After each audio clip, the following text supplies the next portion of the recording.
Salut à tous, c'est Flo du LabTech, j'espère que vous allez bien, moi ça va super. On se retrouve pour une nouvelle vidéo de test, cette fois-ci de la souris Logitech G502 Lightspeed.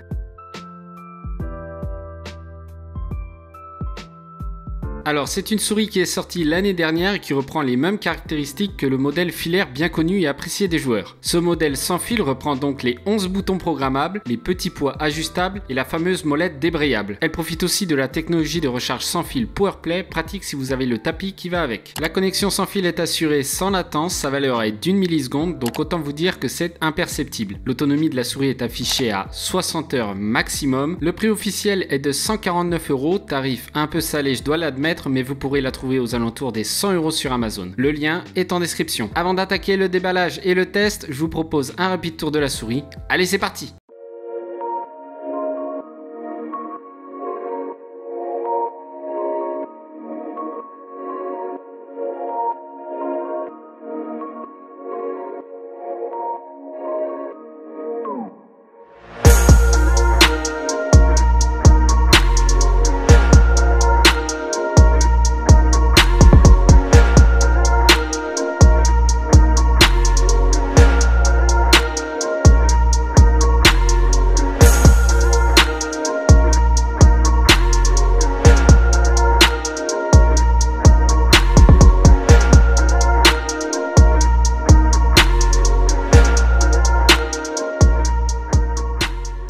On va commencer par un rapide déballage du packaging. On y trouve bien évidemment la souris G502 Lightspeed, le dongle USB qui sert de récepteur sans fil pour connecter la souris au PC, un câble permettant de recharger la souris via un port USB, une petite boîte contenant un adaptateur micro USB vers USB ainsi que les poids destinés à lester la souris. Pour finir, on y trouve le guide de démarrage et un stickers G.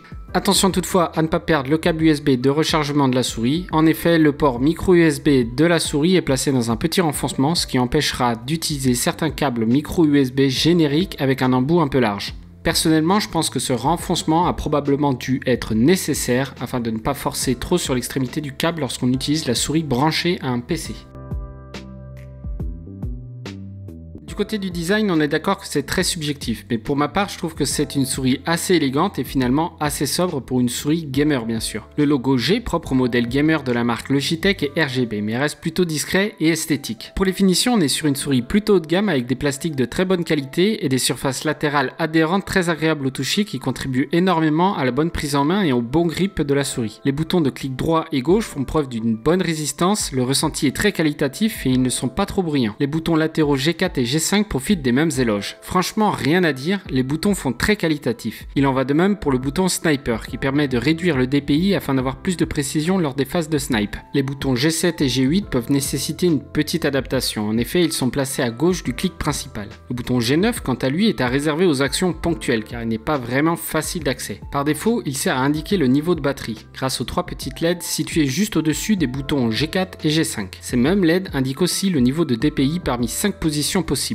Ces 5 positions sont complètement configurables via le logiciel G-Hub, mais ça on y reviendra un peu plus tard dans la vidéo. Du côté de la molette, comme dit précédemment, elle est débrayable. Un bouton en bas de la molette permet de switcher entre le mode débrayable et le mode cranté. Les crans de la molette sont francs, ce qui est plutôt pratique, ça permet d'utiliser la molette de façon précise. Par contre, la molette est assez bruyante lorsqu'on scrolle beaucoup sur des pages internet par exemple. À ce moment-là, personnellement, je préfère débrayer la molette. Elle dispose de 3 clics, le traditionnel clic central et 2 clics latéraux. Pour ce qui est de la prise en main, les boutons tombent plutôt bien sous les doigts. La main est bien positionnée sur la souris et le repose-pouce contribue énormément à la fluidité de la glisse lorsqu'on joue à des FPS nerveux. A noter par contre que la souris est uniquement pensée pour les joueurs droitiers. Le poids de la G502 Lightspeed est de 114 grammes. Bizarrement, la G502 filaire, elle, fait 121 grammes. Le ressenti est agréable, mais ça aussi c'est subjectif. Personnellement, j'aime les souris un peu lourdes, entre guillemets. Il est possible d'augmenter encore son poids grâce au petit lest fourni avec la souris, pour lui ajouter jusqu'à 16 grammes. En dessous, on retrouve le capteur optique Hero qui affiche une sensibilité de 100 dpi à 16 000 dpi. Entre nous, 16 000 dpi ça sert à rien, mais qui peut le plus peut le moins. On y retrouve 5 patins qui fournissent une excellente glisse, un bouton on-off, un capot détachable afin d'y loger les poids, une sorte de pastille, on va appeler ça comme ça, pour ajouter encore quelques poids, un compartiment pour ranger le récepteur USB lorsque vous voudrez la transporter, ou mettre l'adaptateur PowerPlay. Côté autonomie, il faudra compter sur environ 48 heures avec le rétroéclairage réglé au maximum et 60 heures sans le rétroéclairage. Ce dernier est configurable via le logiciel G-Hub de Logitech.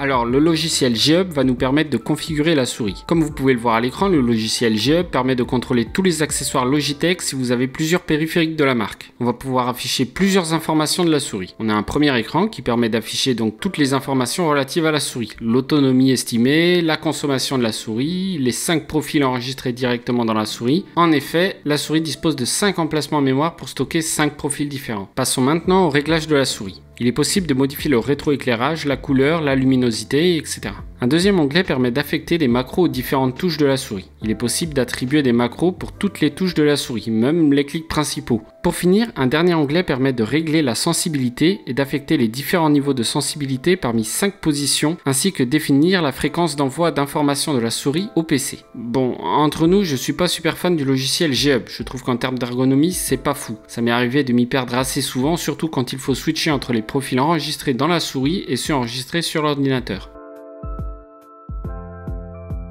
Du côté de la concurrence, je peux vous proposer dans la même gamme de prix la Razer Viper Ultimate. Elle est aussi proposée au prix officiel de 149 €. Toutefois, elle ne propose pas les mêmes caractéristiques. En effet, elle ne dispose que de 8 boutons programmables. Finalement, la G502 Lightspeed se rapproche plus de la Razer Basilisk Ultimate, mais qui est affichée au prix de 169 €. Chez Roccat, ce serait plus la Roccat Leader dans la même gamme de prix, avec ses 14 boutons programmables. Et pour les fans de SteelSeries, la Rival 650 Wireless avec ses 7 boutons programmables.